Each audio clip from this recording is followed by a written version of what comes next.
Okay everyone, so this video I'm just going to recap the process to figure out the compound gear ratio. So as you can see, I just have my little diagram of the M5OD transmission.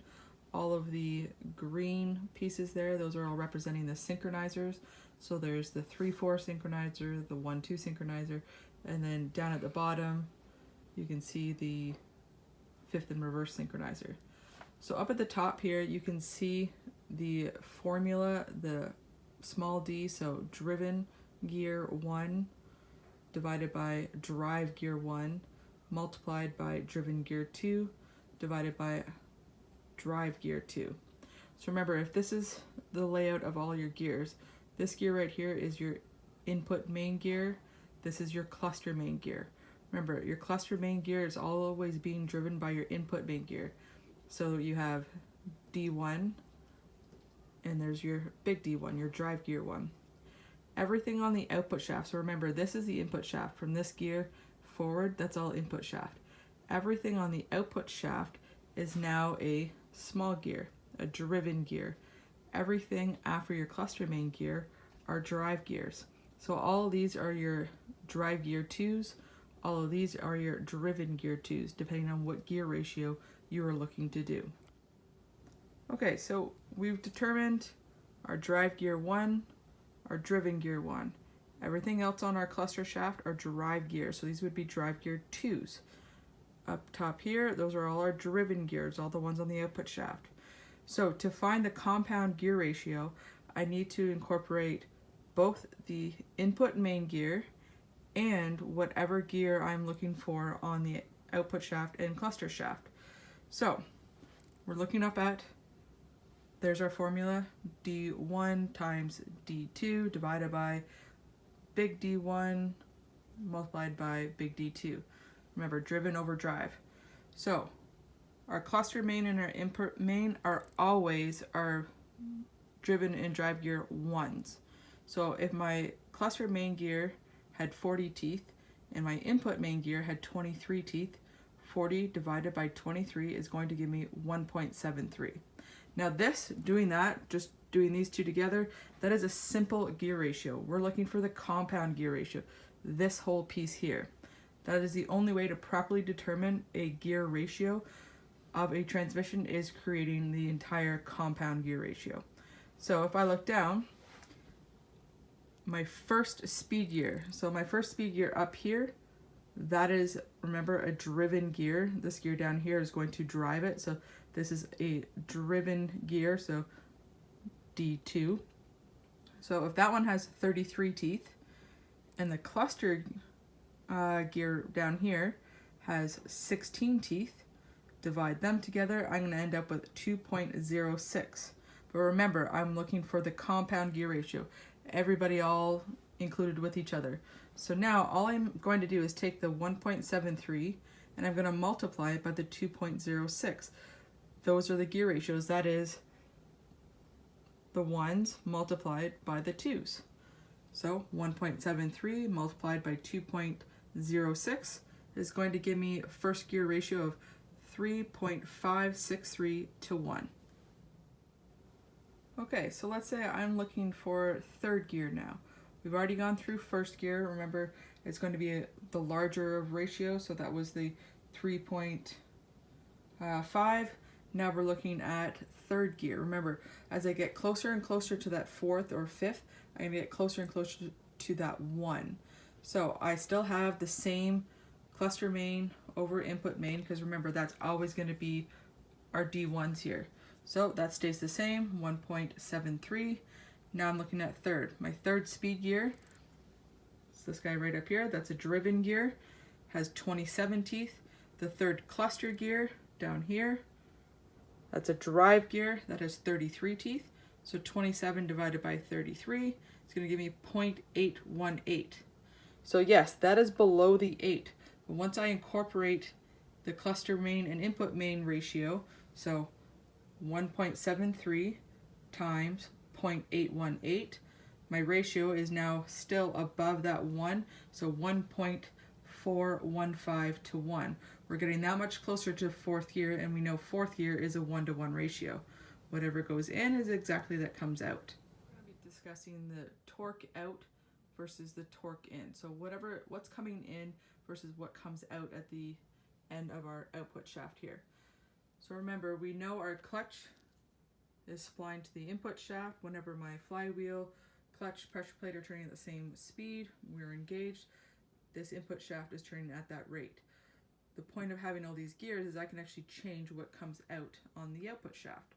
So if I want to determine torque, so torque out is basically torque in multiplied by the ratio. So I take whatever torque is coming in, multiply it by whatever ratio I'm looking for, and that will tell me how much torque is going to come out. So now remember, first gear is going to give me the highest amount of torque. That is the gear reduction. It has the smallest gear driving the biggest gear. So it's actually going to reduce engine speed like crazy, but increase the torque. So for an example, let's say I have 150 coming in. So there's 150 foot-pounds of torque coming in through the input shaft. So if I scale down like that, that means I have first gear, I'm going to just take the 150 foot-pounds, multiply it by 3.5, because we already calculated that. It was 3.5 to 1 for the first gear ratio. I still have to find the full compound gear ratio before I can find the torque out. Once I find that, I had the 3.5, so 150 multiplied by 3.5 gives me 525 foot-pounds of torque. So that's what's going to come out versus what came into or came in on the input shaft. This is what I'm talking about. The torque is what's going to move you. So we're going to multiply it when we have our first gear there. If I scale down to second gear, you'll notice I still have the 150 getting multiplied, but now it's 2.5 based on that ratio that we determined. So multiply those together, and now I'm at 330 foot-pounds worth of torque. So as I get closer and closer to fourth, and then closer to fifth, overdrive, anything else like that, that torque range is going to get lower and lower. Here's my example of fourth gear. So we have 150. Remember, fourth is 1-to-1. There's no gears connected to this. I'm attaching my input shaft, this guy right here. The synchronizer is going to slide over and lock the input shaft to the rest of the output shaft. So whatever goes in is what comes out. This is a prime example of that. 150 multiplied by 1 is going to give me 150. So 150 in equals 150 out. Now remember, when I'm in overdrive, I'm just enough to keep my vehicle moving. I don't want to have any excessive torque, more load on the engine, anything else like that. And so there's a prime example of it. We have 150 multiplied by 0.66. Remember, overdrive is always going to be less than 1. So 0.66 is going to give me 99 foot-pounds. 99 foot-pounds, clearly less than 150. Just enough to keep me moving. Now, engine speed versus engine speed in. So I have engine speed out, so RPM out versus RPM in. All we're going to do is, rather than multiply like we did with the torque, now we divide. So we have RPM in divided by whatever the ratio we determined when we did our full compound gear ratio here. So if I look at my first gear here, I just used an example of 1500 RPM in at the input. So I used 1500 RPM divided by 3.5. 3.5, there we go, is the 428 RPM out. You'll notice a significant drop between a 1500 to 428. Remember, first gear is just getting you moving. You'll notice any of us who've ever driven a manual transmission or even automatics, you quickly shift out of first gear. You'll notice that RPM range actually changes. You can feel that shift change because all it's doing there first is just to get you moving, not to keep you moving. Engine speed is going to keep you moving. So if I look at second, you'll notice that I have the 1500 divided by 2.2 over here equals 681 RPM. So now on the output shaft here, we're starting to see a little bit more of an increase, getting a bit closer to what the input is. Fourth, just as that example, I have the 1500. So you have the 1500 in divided by the 1, still 1500 out. So whatever came in the input is exactly what comes out the output. Now if I scale down to fifth, remember when we were looking at torque, fifth was drastically reduced. Remember, we had a multiplication of torque in first up to 525, and we were below 100 at 99 when we were looking at torque. Remember, there's no torque in the output shaft in fifth gear. Fifth is just to be overdrive, to keep you moving.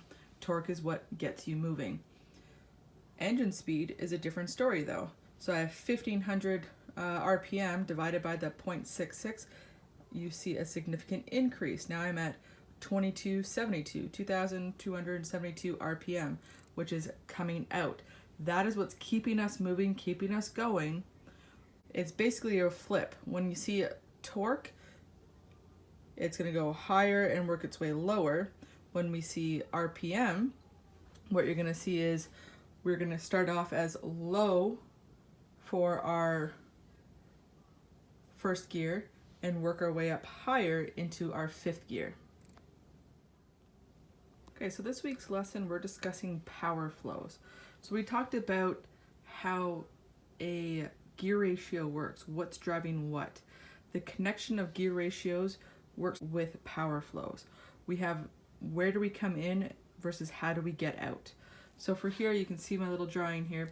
We have power coming in, so that means the input shaft is getting driven, therefore the input main gear is getting driven. So this is the driving point, which is going to drive the cluster main gear. The cluster main gear, remember, this is all one shaft. So cluster main, third, second, and first are all one piece. We're going to discuss fifth and reverse in a little bit. But these are all one piece. So whenever this is turning, all of these gears are turning because it's all one unit. So the power flows through the cluster shaft or counter shaft, which is in turn turning first gear. So first gear is turning, it is in mesh with the first speed gear.